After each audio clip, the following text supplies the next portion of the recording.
Salut à tous, on se retrouve aujourd'hui dans une toute nouvelle vidéo dans laquelle nous allons parler des lieux d'exercice du psychologue. Si certains de ces lieux sont relativement connus dans le milieu de la psychologie, je suis sûre que tu seras surpris ou surprise par certains lieux que je vais t'évoquer dans cette vidéo.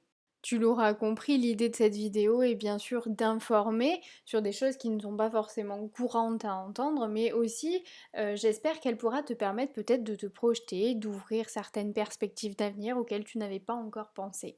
Avant de commencer, comme d'habitude, n'hésite pas à liker la vidéo et à t'abonner si ce n'est pas encore fait. N'oublie surtout pas d'activer les notifications et n'hésite pas à nous rejoindre sur notre page Instagram si ce n'est pas encore fait. Maintenant, jingle et c'est parti pour la vidéo.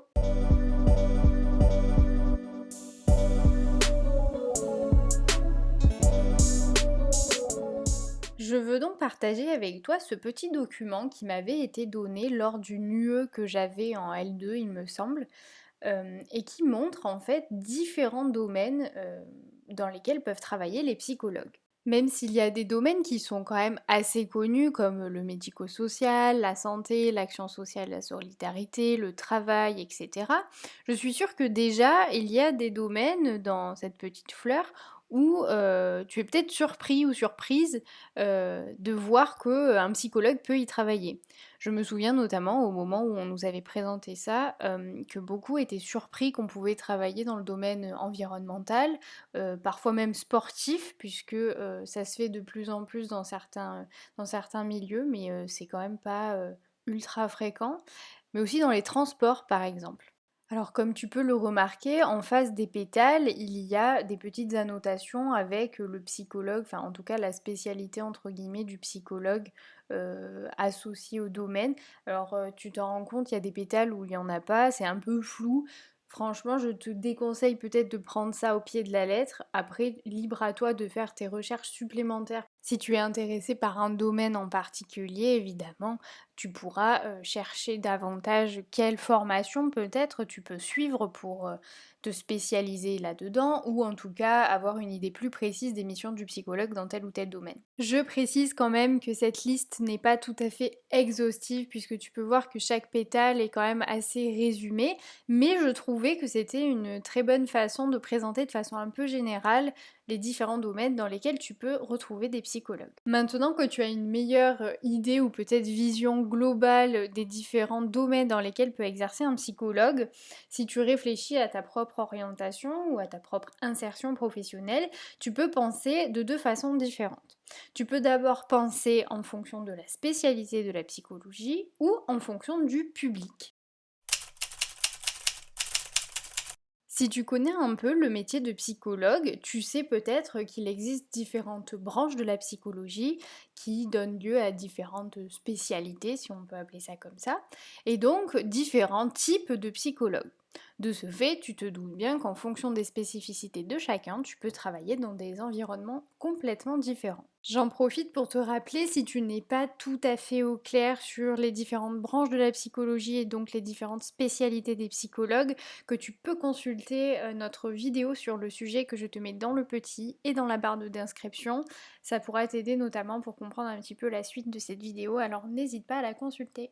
T'en doutes certainement, mais je ne vais pas pouvoir détailler avec toi aujourd'hui, en tout cas pas dans une seule vidéo, toutes les pétales que j'ai pu te présenter sur le dessin précédent, puisque ça me prendrait beaucoup trop de temps et cette vidéo serait beaucoup trop longue et certainement pas du tout agréable à regarder pour toi. Néanmoins, je vais quand même te proposer en fonction des grandes catégories de psychologues ou en tout cas des grandes spécialités qui ont pu être évoquées, où est-ce que tu pourrais travailler, en tout cas dans quel domaine et avec plusieurs exemples de structures.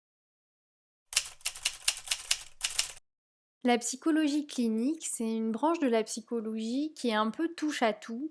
On peut se spécialiser, en tout cas se surspécialiser plutôt, dans différentes approches, dans différents paradigmes de la psychologie. Du coup, tu vas pouvoir retrouver des psychologues cliniciens dans différents domaines. Parmi les plus fréquents, on retrouve bien sûr le médico-social, le domaine de la santé, de la police, de la justice et des armées. Tu vas aussi pouvoir trouver des psychologues cliniciens dans des associations en tout genre qui prennent en charge différentes problématiques avec différents publics. Un petit peu moins connue, mais du coup, la fameuse catégorie transport qu'on pouvait voir sur le graphique précédemment, où ça va être autour de la prévention routière, de la victimologie par rapport aux personnes qui ont des accidents de la route par exemple, mais ça peut aussi être lors des stages de, vous savez, quand vous avez plus votre permis de conduire, je sais pas exactement comment ça s'appelle, mais les stages pour récupérer des points, etc. Les psychologues cliniciens vont pouvoir faire de la prévention routière à ce moment-là. Et bien sûr, en libéral. Si tu veux plus d'informations sur le métier de psychologue clinicien, nous avons une vidéo dédiée sur ce sujet que je te mets dans le petit et dans la barre d'infos où tu pourras avoir peut-être plus ample information sur cette spécialité en particulier. On va pouvoir retrouver le neuropsychologue dans différents domaines, bien qu'il soit bien sûr spécialisé, on va dire, dans toutes les problématiques qui sont relatives à la cognition. Tu l'auras certainement compris, la neuropsychologie, c'est une branche de la psychologie qui est très scientifique, qui est très axée autour de la santé. Donc forcément, tu retrouveras des neuropsychologues dans ce champ-là, mais aussi dans le médico-social, dans certaines structures, un petit peu comme les psychologues cliniciens. Également dans des associations. Alors encore une fois, souvent tournées autour des problématiques plutôt cognitives, par exemple chez des patients qui ont eu des lésions cérébrales, des AVC, etc. Et parfois aussi en libéral. Pour le psychologue du travail, eh bien, il n'y a pas trop de surprises. Bien sûr, tu le retrouveras dans le domaine du travail et des entreprises. Il pourra avoir différentes missions cependant et donc travailler dans des structures plus ou moins spécifiques au recrutement, au management, parfois aussi à la formation et aussi aux organisations.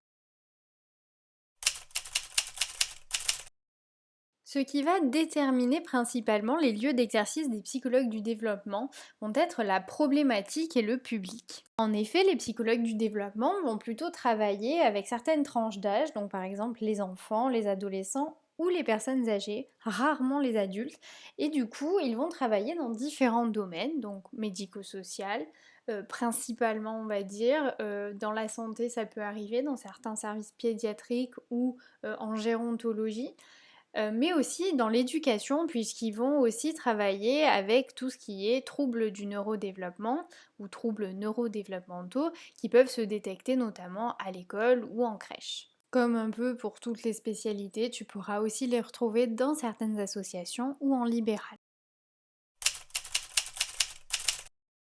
À nouveau, pas de surprise ici, évidemment que les psychologues scolaires vont travailler dans le milieu de l'éducation. Tu vas pouvoir en trouver dans certaines crèches, mais aussi dans les différentes écoles, donc primaire, collège, lycée, parfois même à l'université, ainsi que dans des centres d'orientation.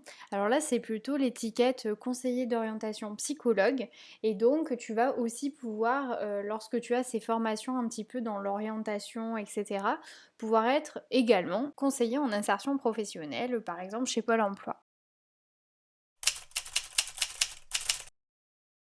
Et enfin, last but not least, comme on dit, on va pouvoir retrouver aussi des psychologues ergonomes. Alors cette branche de la psychologie, c'est probablement la plus méconnue et c'est pourquoi je tenais absolument à l'aborder aujourd'hui.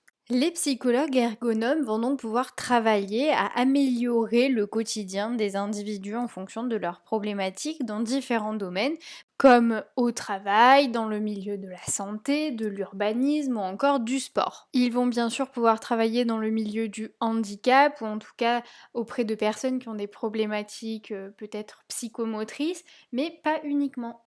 Voilà, nous sommes arrivés au bout de cette vidéo. Évidemment, je le rappelle encore une fois, toutes ces informations ne sont pas exhaustives. Libre à toi de faire des recherches supplémentaires en fonction de la spécialité des psychologues ou en tout cas des domaines d'exercice.